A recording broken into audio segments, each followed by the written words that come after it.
Lorsque l'Empire est menacé par l'invasion de peuples étrangers et par une grave épidémie de peste, les Romains accusent la nouvelle religion chrétienne d'avoir provoqué la colère de leur dieu païen. En désespoir de cause, l'empereur Dèce a recours à la violence. Il sacrifie la vie de nombreux chrétiens pour regagner la faveur des dieux. Les Romains vivent dans la peur constante des attaques barbares venant de toutes parts. Au plus fort de la crise, des insurgés prennent le pouvoir et mettent l'Empire à mal en le divisant, jusqu'à ce qu'arrive un nouveau dirigeant, Aurélien. Il permettra à l'Empire disloqué de retrouver son unité, en ayant recours à sa plus grande réserve d'hommes forts, l'armée.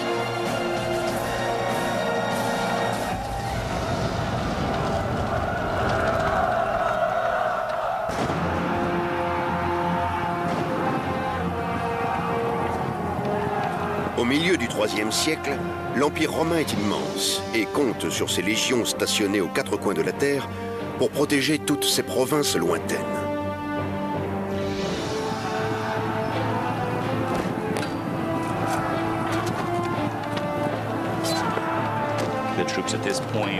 À ce moment-là, les légions n'avaient d'autre choix que de se débrouiller seules. La superstructure impériale était très loin d'elle. Les empereurs arrivaient souvent sur les lieux de conflit une fois la situation devenue complètement incontrôlable. En l'absence de l'empereur, il arrive que les soldats eux-mêmes prennent en main les affaires de commandement.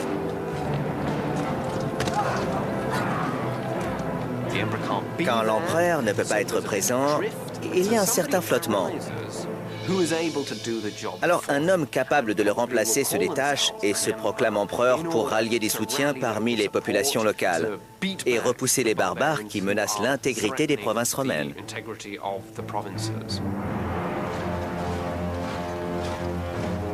Après avoir osé désigner leur propre empereur, les puissantes armées de frontières déclarent leur indépendance de l'Empire romain.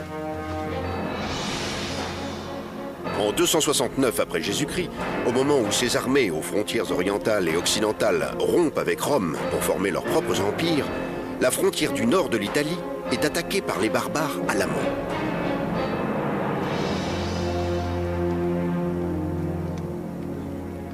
Dans son palais, Claude II, le véritable empereur de Rome, est préoccupé par cet assaut dévastateur.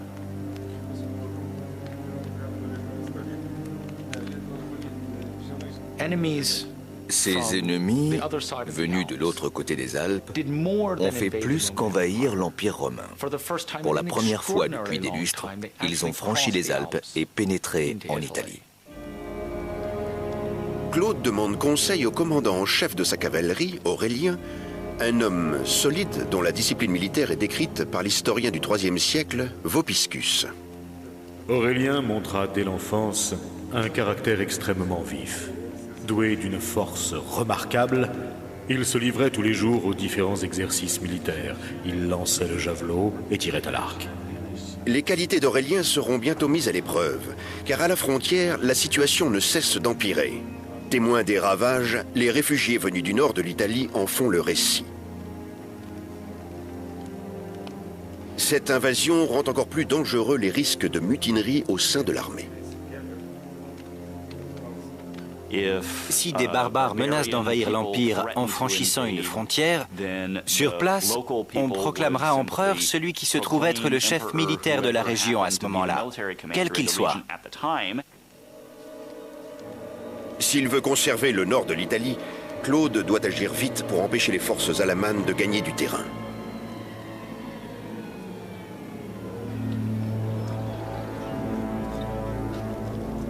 Dans le camp alaman, les barbares sont à la fête. Ils se délectent des butins confisqués aisément à un empire romain affaibli. Des femmes et des enfants capturés pour en faire des esclaves.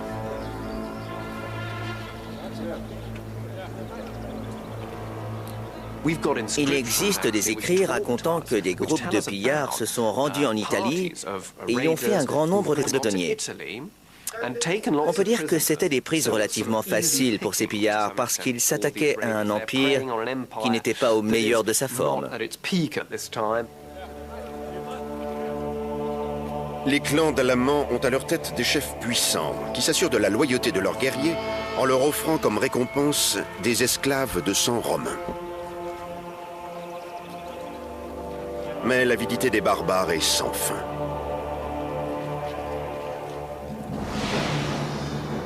L'empereur Claude n'a d'autre choix que de quitter Rome avec son armée pour partir à la rencontre des Alamans au bord du lac de Garde, dans le nord de l'Italie.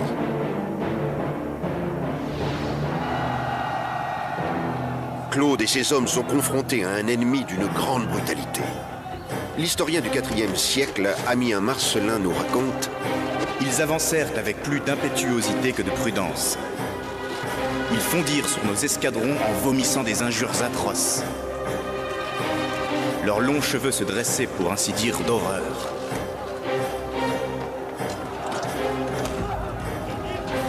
Les Romains sont également dépassés par le nombre.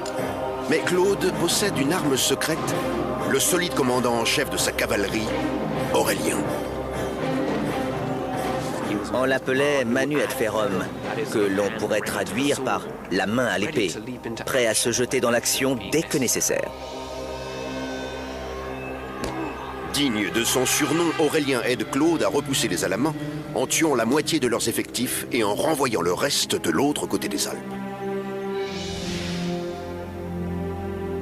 Dans le but de protéger l'Italie de nouvelles attaques barbares, Claude et Aurélien se rendent ensuite dans les Balkans pour y augmenter la présence militaire romaine.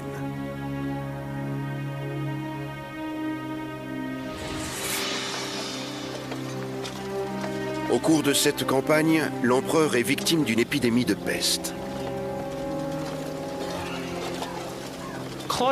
Le règne de Claude n'a pas duré longtemps, de 268 à 270. En 269, il a connu un succès militaire éclatant qui a beaucoup fait parler de lui à l'époque, et plus tard. Mais la défaite des Alamans ne suffit pas à guérir l'Empire. Une tâche qui reviendra tout naturellement à Aurélien, le fidèle général de Claude, puisque celui-ci est en train de s'éteindre lentement.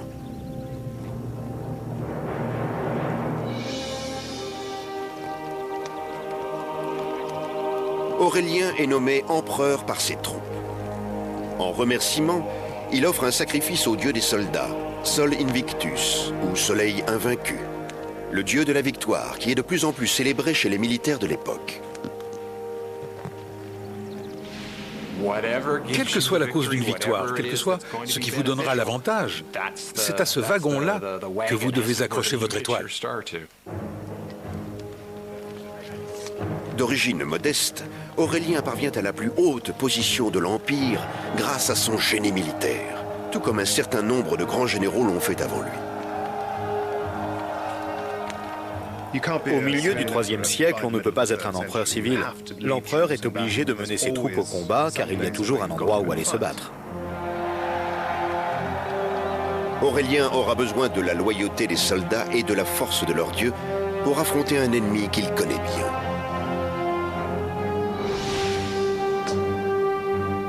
En 271, les Alamans assoiffés de sang reviennent. Ils ravagent le nord de l'Italie et avancent jusqu'à Plaisance. Aurélien et son armée repartent précipitamment vers l'ouest pour leur couper la route, tout en envoyant une offre de négociation.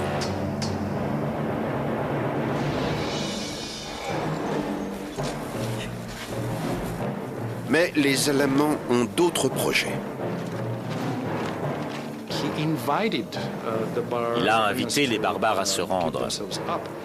Mais ceux-ci lui auraient répondu qu'ils étaient des hommes libres et qu'ils pouvaient lui montrer comment des hommes libres se battaient. Cela étant dit, dans la pénombre des forêts du sud de Plaisance, ils ont pris l'armée romaine en embuscade et lui ont infligé de lourdes pertes. Les Romains ne font pas le poids face aux barbares.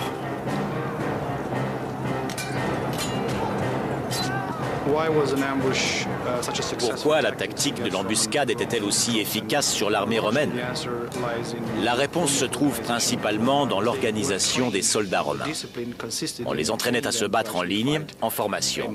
Et de toute évidence, cette technique ne peut être pratiquée que dans certaines conditions.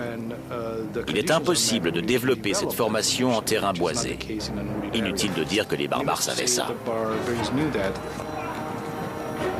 Prise au piège, l'armée romaine déroutée est plongée dans la confusion. Pour Aurélien, la défaite est un désastre. Les soldats sont très loyaux envers leur chef, mais aussi très inconstants. Quand l'empereur est victorieux, ils le soutiennent très volontiers. Mais quand il commence à perdre, il est quasiment fichu. Aurélien rassemble ce qui lui reste de troupes en espérant qu'elles lui demeureront fidèles. Il en a besoin plus que jamais pour empêcher les Alamans d'atteindre la ville de Rome.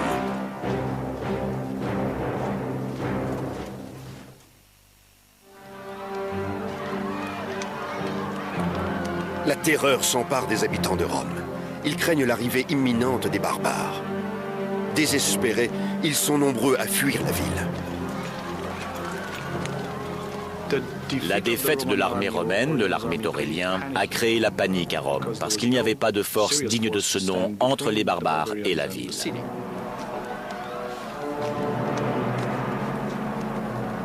Ceux qui ne peuvent fuir les émeutes s'en prennent à Aurélien, l'accusant de ne pas avoir su maintenir les barbares hors d'Italie. La population de Rome semble avoir compris que vivre dans une vaste cité, au cœur d'un empire dont les armées sont concentrées aux frontières, rend particulièrement vulnérable au cas où une armée étrangère pénétrerait en Italie. Mais avant que les soldats alamans atteignent la capitale, Aurélien réussit à leur barrer le passage à Fanum Fortunae, à 290 km de Rome.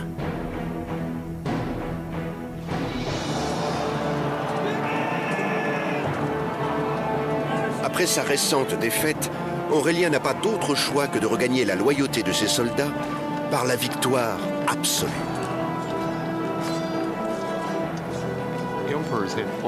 Les empereurs ont toujours compté sur le soutien de leur armée.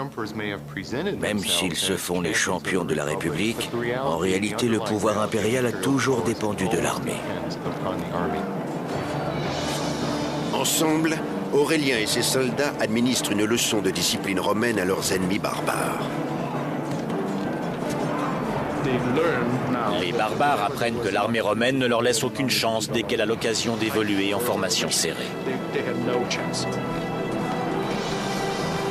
Dépassés par les Romains, quantité de guerriers barbares sont tués et finissent dans les eaux du Métaure.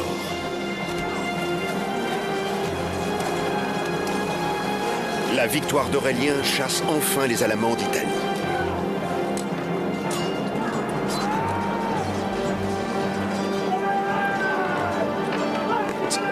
La confiance est revenue et le triomphe d'Aurélien a sans aucun doute remonté le moral des Romains qui étaient au plus bas. Mais le triomphe d'Aurélien en Italie est rapidement éclipsé par la nouvelle d'un conflit en train de naître dans la ville de Palmyre, à la frontière orientale de l'Empire.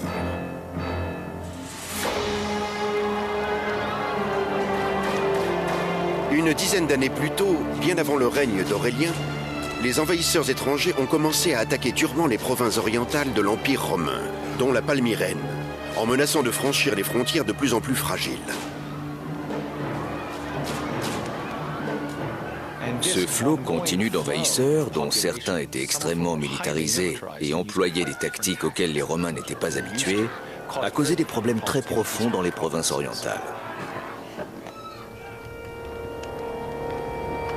Au bord du désert syrien, loin de la protection de Rome, les habitants de la Palmyrène ont dû faire face seuls à la destruction de leur armée.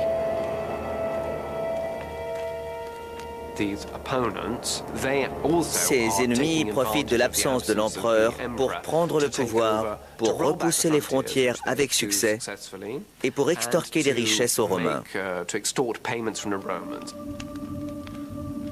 Les Palmyréniens, comptant leurs morts, ont fini par se lasser d'attendre l'aide de la lointaine Rome. Ces différents peuples menacés d'invasion souhaiteraient être mieux défendus. Ils font donc appel à des protecteurs locaux pour jouer le rôle que les empereurs semblent incapables de remplir, puisqu'en effet, ils ne peuvent pas être partout. Dans un acte de révolte flagrant, l'armée palmyrénienne a pris elle-même les choses en main.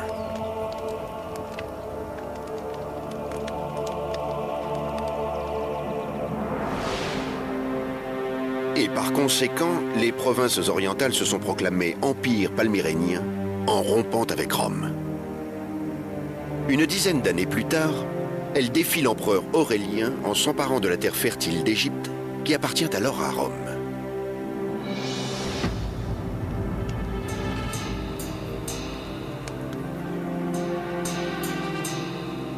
Les riches greniers d'Égypte tombent sous la direction de la reine de Palmyre, son nom Zénobie.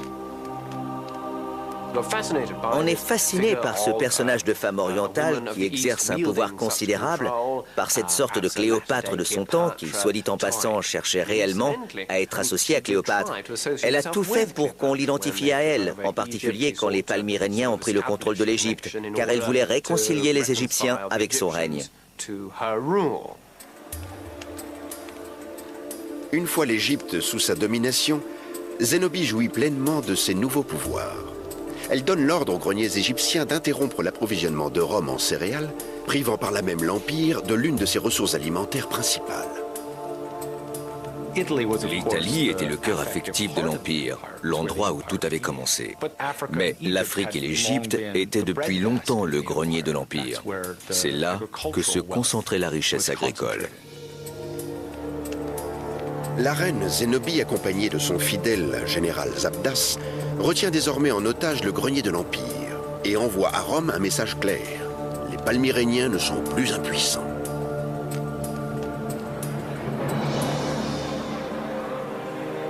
Le coup de force de Zénobie a un impact profond. À Rome, Aurélien se trouve face à un peuple désespéré et affamé par le manque de céréales. Il donne l'ordre à ses troupes de partager leur pain avec la population, mais ce n'est pas suffisant. L'Égypte était le grenier de Rome et par conséquent, la menace d'interrompre l'approvisionnement en céréales avait un impact immense sur l'empereur, d'autant que celui-ci avait déjà des conflits à régler à Rome. La menace de famine sème la colère et l'agitation parmi les Romains. Après avoir cédé du terrain aux armées étrangères, aussi bien à l'ouest qu'à l'est, l'Empire doit désormais affronter la rébellion qui naît en son sein.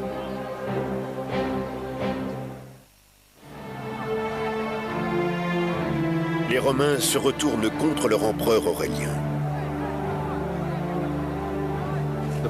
La violence avec laquelle cette rébellion s'est déclenchée était d'un niveau jamais atteint depuis l'époque de la République. Aurélien n'a pas d'autre choix que d'envoyer sa propre armée de farouches soldats mater la révolte.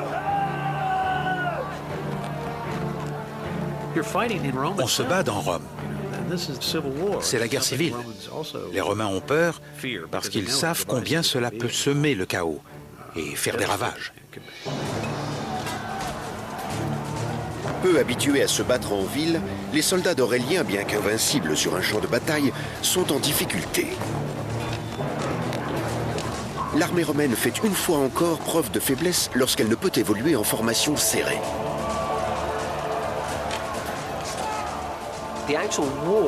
Cette guerre-là avait lieu dans un contexte urbain, ce qui, pour les troupes d'Aurélien, devait être très inhabituel. Dans l'Antiquité, les batailles se déroulaient rarement dans les villes. On n'avait pratiquement jamais affaire à des combats urbains. C'est ce qui posait le plus de difficultés aux soldats réguliers. Mais pour finir, Aurélien réprime fermement la révolte.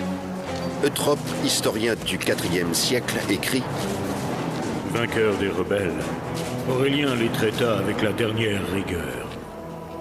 Il condamna à mort plusieurs nobles, il était farouche et sanguinaire, un empereur plutôt nécessaire en certaines circonstances que susceptible d'être jamais aimé. » En faisant exécuter les meneurs de la rébellion, Aurélien rappelle au peuple de Rome qu'il est son seul chef.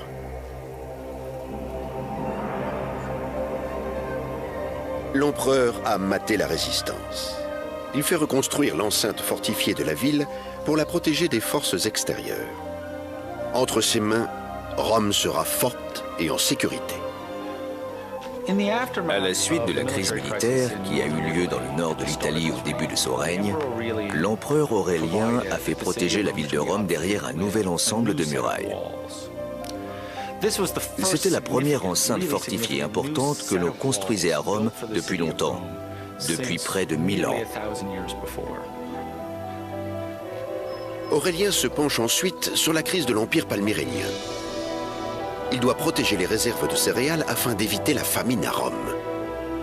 Les rations de pain de plus en plus réduites ne dureront pas éternellement. Aurélien était déterminé à réaffirmer son pouvoir dans toutes les provinces de l'Empire. C'est pour cela qu'il est parti en Orient en 272 pour reprendre le contrôle de la région.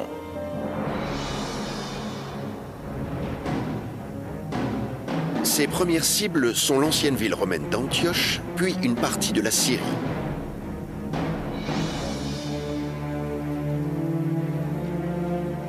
Antioche est une ville très animée, un riche centre commercial, précieux pour Rome. Désormais, sous le contrôle des Palmyréniens, elle est devenue un lieu sûr où s'est réfugiée Zénobie, la princesse fugitive. Zénobie et ses généraux savaient avec certitude qu'Antioche serait la première ville qu'Aurélien conquerrait en entrant en Syrie. Elle s'est donc barricadée dans la ville et Zabdas a attiré l'armée dans la plaine de l'Oronte jusqu'à l'ouest du lac d'Antioche. Zénobie apprécie son statut. Elle est heureuse de laisser ses généraux se préparer à la guerre qui va se tenir juste à l'extérieur des murs de la ville.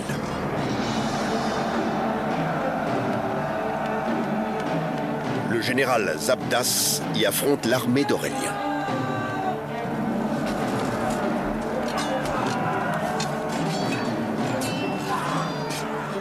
Des rangées de Romains s'avancent en formant de véritables murs. On s'affronte en face à face, d'homme à homme. On ne peut pas tuer quelqu'un sans le voir les yeux dans les yeux. Des bras sont coupés, des mains sectionnées, des coups tranchés, des visages balafrés.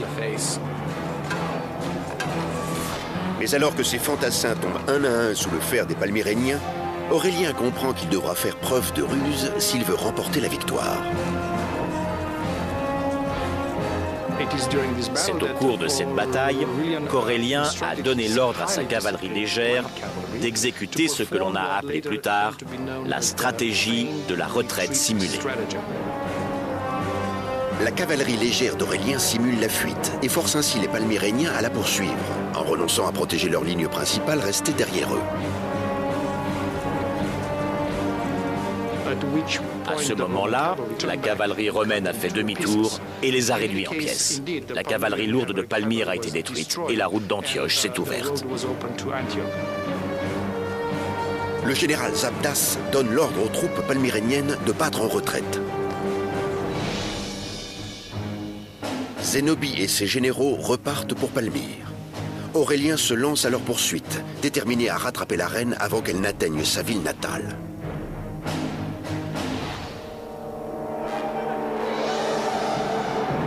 Mais dans le désert syrien, des obstacles inattendus se mettent sur la route d'Aurélien. Souvenons-nous que c'est l'été et qu'il fait très chaud dans le désert. C'est sous la violence du soleil estival et les attaques des nomades arabes restés fidèles à Zénobie qu'Aurélien et son armée ont poursuivi leur chemin jusqu'à Palmyre.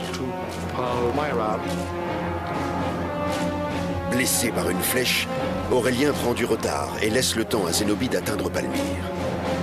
Maudissant ses attaquants nomades, il fait le vœu de capturer leur reine.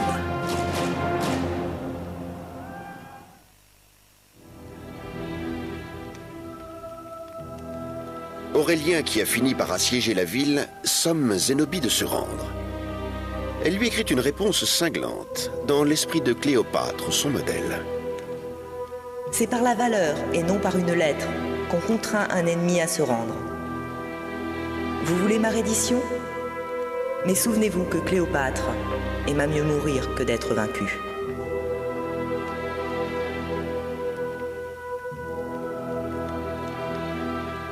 Malgré toute son insolence, la fière reine sait qu'elle ne sera pas longtemps en sécurité dans sa ville. Elle se prépare donc à la quitter. Palmyre n'est pas vraiment prête à affronter l'assiégeant. Des moyens de défense ont été construits à la hâte et la ville abrite des hommes prêts à soutenir Aurélien. Elle ne résistera pas très longtemps. La reine Zénobie et son général Zabdas échappent une nouvelle fois à Aurélien en prenant discrètement la fuite à la faveur de la nuit. Nous sommes en 272. Zénobie se dirige vers la Perse. Elle atteint l'Euphrate, le fleuve qui traverse l'Irak d'aujourd'hui. Mais les soldats d'Aurélien sont à ses trousses. Sur les rives de l'Euphrate, la reine offre de l'or à qui voudra lui faire traverser le fleuve. Mais même les menaces qu'elle profère en désespoir de cause ne la sauveront pas. Il est trop tard.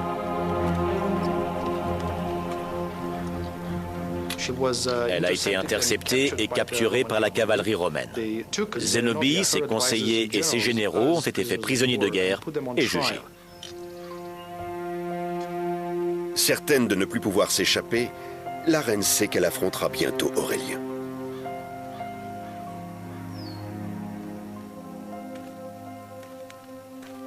Maintenant qu'il a récupéré le trône de Palmyre, Aurélien rencontre enfin la rebelle Zénobie. Une femme dont il ne peut s'empêcher d'admirer la force de caractère. Voici ce qu'il en dit. Ceux qui disent que je n'ai vaincu qu'une femme ne savent pas quelle femme elle était. À quel point elle se montrait rapide dans ses décisions, persévérante dans ses projets, énergique face aux soldats, généreuse avec qui le nécessitait et sévère quand il fallait de la discipline. Mais sous la menace d'une exécution, le courage de Zénobie commence à faiblir. Zénobie a soutenu que de mauvais conseils l'avaient détourné du droit chemin. Et c'est ainsi que son conseiller et le général Zabdas ont été condamnés à mort. Aurélien réserve un autre sort à la belle reine, une fois de retour à Rome.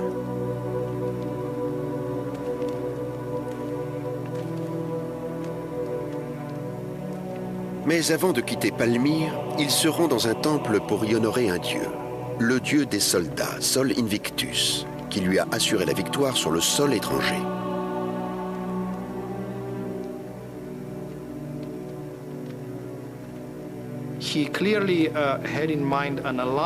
Il avait en tête une alliance entre lui et Sol Invictus, à qui il attribuait ses victoires à Palmyre.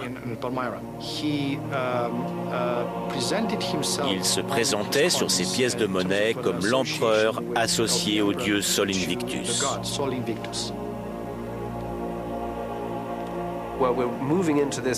On a fini par associer étroitement l'empereur à une divinité en particulier, un lien tout à fait crédible, étant donné la réussite d'Aurélien.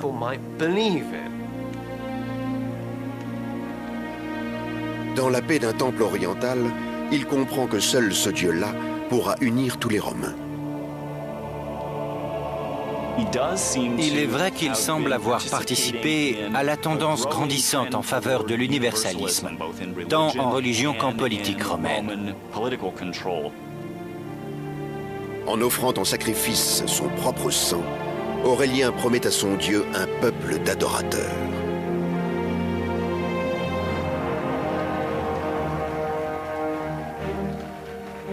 Aurélien, qui a repris l'Orient et a rétabli la ration de pain gratuite pour les Romains, est accueilli en héros à son retour à Rome. Pour les Romains, c'était le signe que prenait fin un demi-siècle pendant lequel s'étaient succédés désastres militaires, rétablissement, puis nouvelles catastrophes et rétablissement illusoire. Aurélien a une autre idée pour Rome. Il va se servir des richesses ramenées d'Orient pour établir le dieu des soldats, Sol Invictus, comme unique dieu de l'Empire.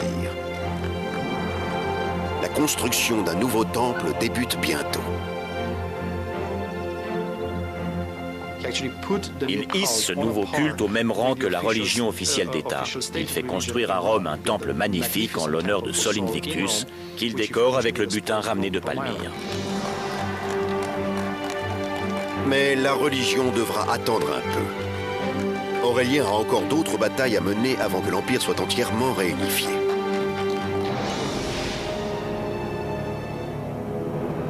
Au nord, les territoires romains de Gaule et de Bretagne sont tombés sous le commandement arbitraire de soldats romains mutinés, qui baptisent leur territoire Empire des Gaules.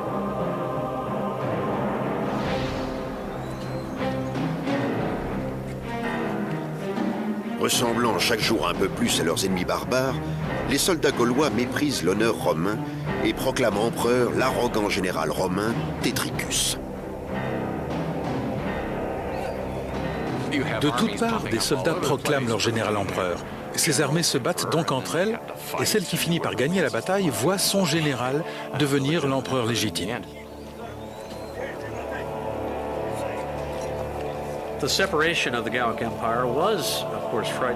L'indépendance de l'Empire des Gaules faisait peur aux Romains, évidemment. C'était une perte considérable, une humiliation aussi qu'une telle partie de l'Empire romain traditionnel se retrouve entre les mains d'autres hommes.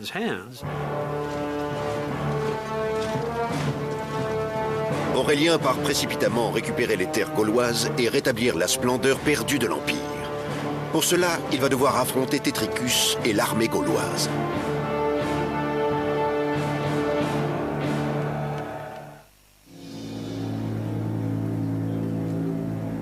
L'empereur soldat Tétricus et son armée sont devenus indiscernables de l'ennemi barbare. Indisciplinés, ils se délectent du martyre que souffrent leurs prisonniers.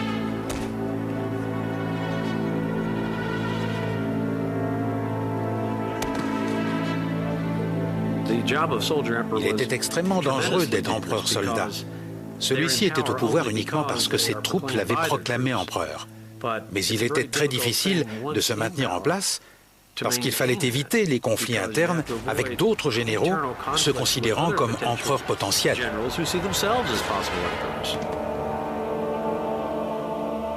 Tétricus ne peut montrer aucune faiblesse à ses troupes.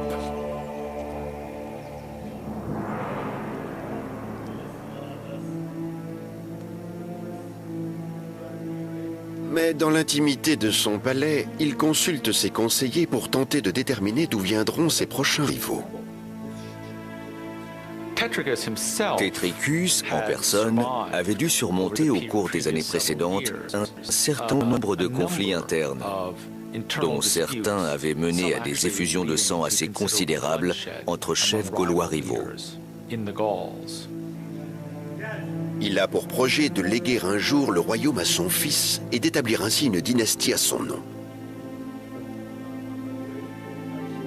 Mais il apprend la présence d'un nouveau rival menaçant de détruire son rêve.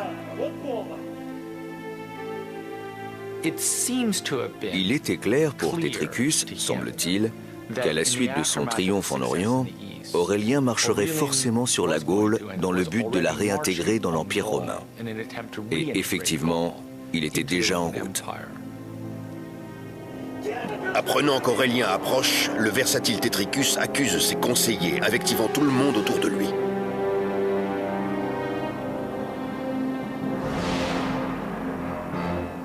En 274, Aurélien se dirige vers la ville gauloise de Cathalonum, l'actuel Châlons en Champagne. Il va s'y battre contre Tétricus, dans le but de reprendre les territoires de l'Occident.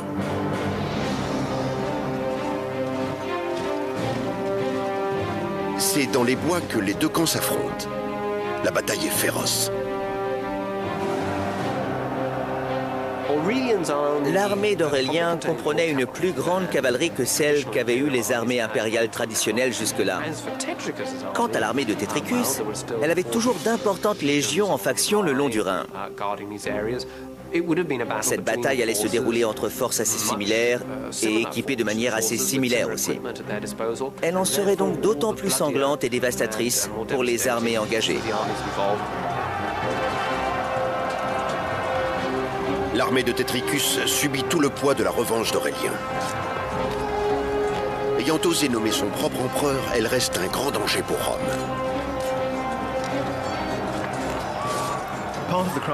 La crise du IIIe siècle est due en partie à l'importance du rôle de l'armée dans le choix de l'empereur. C'est quelque chose de relativement nouveau dans le monde romain et qui résulte de l'état de guerre permanent. L'armée devient plus puissante, elle devient plus capable de choisir l'empereur et plus capable d'imposer son choix à Rome. Aurélien ne peut autoriser cet affront fait à son pouvoir. Quand l'armée de Tétricus fléchit, il donne l'ordre à ses troupes de la terrasser sans aucune pitié. Tétricus aurait compris que la bataille était perdue avant même qu'elle ait débuté. Mais il semble qu'il s'est battu jusqu'au bout, même si c'est Aurélien qui a fini par remporter la victoire. Cette victoire est le couronnement des efforts qu'Aurélien mène pour réunifier l'Empire. L'usurpateur Tétricus est fait prisonnier.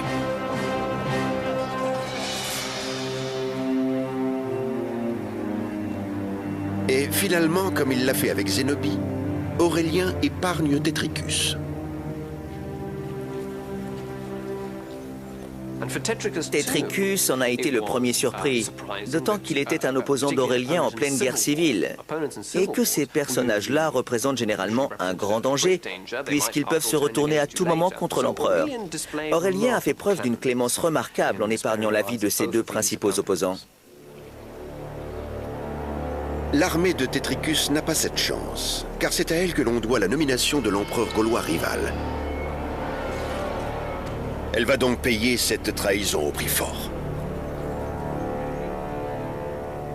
Aurélien était partisan d'une discipline stricte. Il ne tolérait aucune mutinerie de la part des soldats. Il les menait dur, mais il était respecté en retour. Pour garder le respect de ses propres soldats, Aurélien sait que la sanction des soldats gaulois devra être brutale et complète. Personne n'y échappera.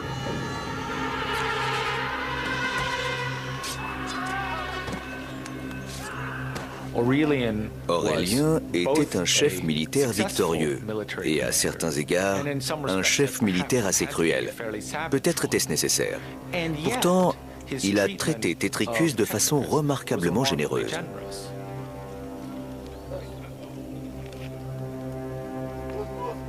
Aurélien rentre à Rome victorieux.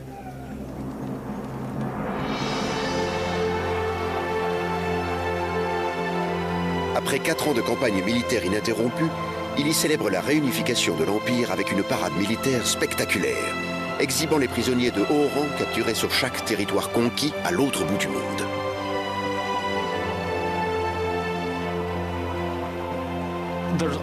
Toutes sortes d'autres traditions accompagnent cette cérémonie et en font un événement à part, à la fois barbare et extraordinaire.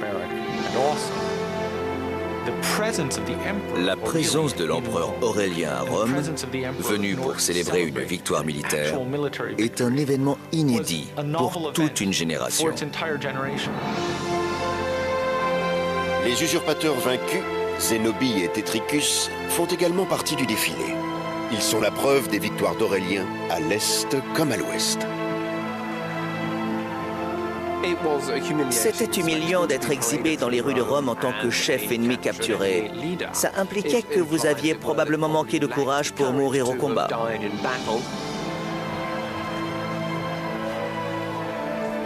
Bien qu'humiliés, Zénobie, Tétricus et les autres prisonniers sont toutefois autorisés à vivre aux frais de l'empereur Aurélien, qui se montre tout aussi généreux avec le peuple de Rome.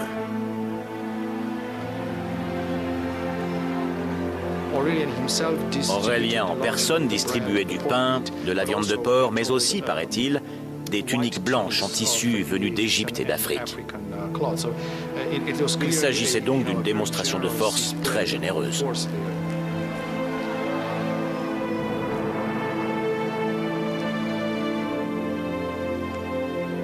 Reconnaissant, Aurélien dédie le temple qu'il a fait construire au dieu des soldats, Sol Invictus, dont la bienveillance et le pouvoir, croit-il, l'ont rendu invincible.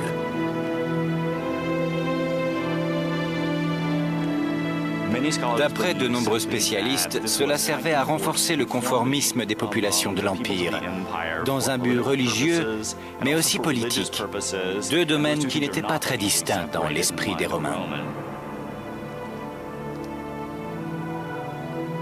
Aurélien décrète que le 25 décembre de chaque année, on célébrera la naissance de Sol Invictus. Plus tard, d'autres empereurs cherchant aussi à unir les Romains par le biais de la religion, adopteront cette date pour fêter la naissance de Jésus-Christ.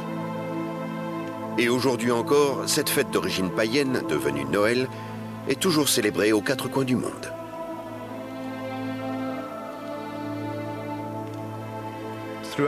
Dans tout l'Empire, au IIIe siècle, on observe clairement une tendance vers le monothéisme, vers différents cultes qui croient en un Dieu unique, et parfois même un Dieu rédempteur.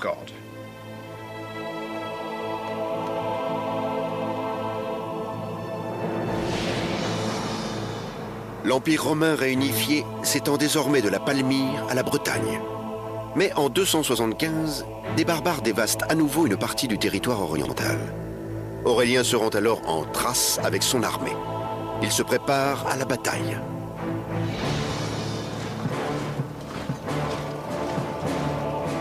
Aurélien était un personnage fascinant, c'était un individu très dynamique. Quand on pense à tous les endroits du monde où il a fait campagne au cours de sa vie, il devait avoir une énergie colossale. Ce sont ce dynamisme et cette énergie qui lui valent la fidélité de ses troupes.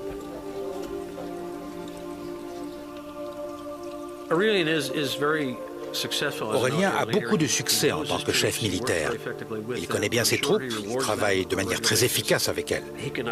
Il les paie normalement, il peut compter, je pense, sur un soutien important et constant de ses soldats.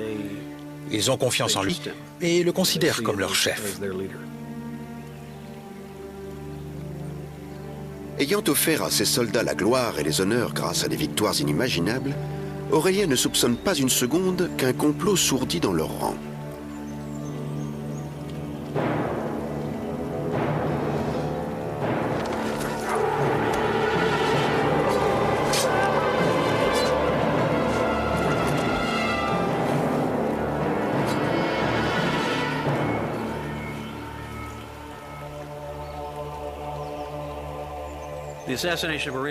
L'assassinat d'Aurélien fait partie de ces choses difficilement explicables, en particulier en cette période de victoire militaire, lors de laquelle les troupes auraient dû être satisfaites de ses réussites et des récompenses qui les accompagnaient. Cet acte de trahison laisse l'Empire sous le choc. D'après ce que l'on sait, l'annonce de son assassinat a été accueillie avec beaucoup de tristesse et d'incrédulité. Il a été enterré en grande pompe dans un tombeau magnifique à l'endroit même où il avait été assassiné.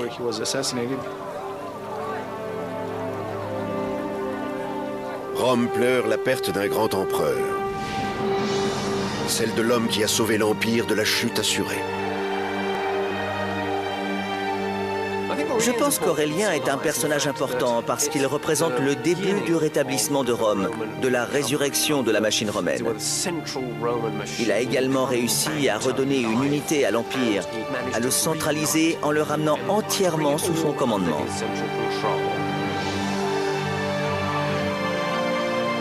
Mais finalement, même le dieu des soldats n'a pu le protéger de l'épée des traîtres, ni empêcher l'Empire qu'il avait réunifié au prix de tant d'efforts de se morceler à nouveau.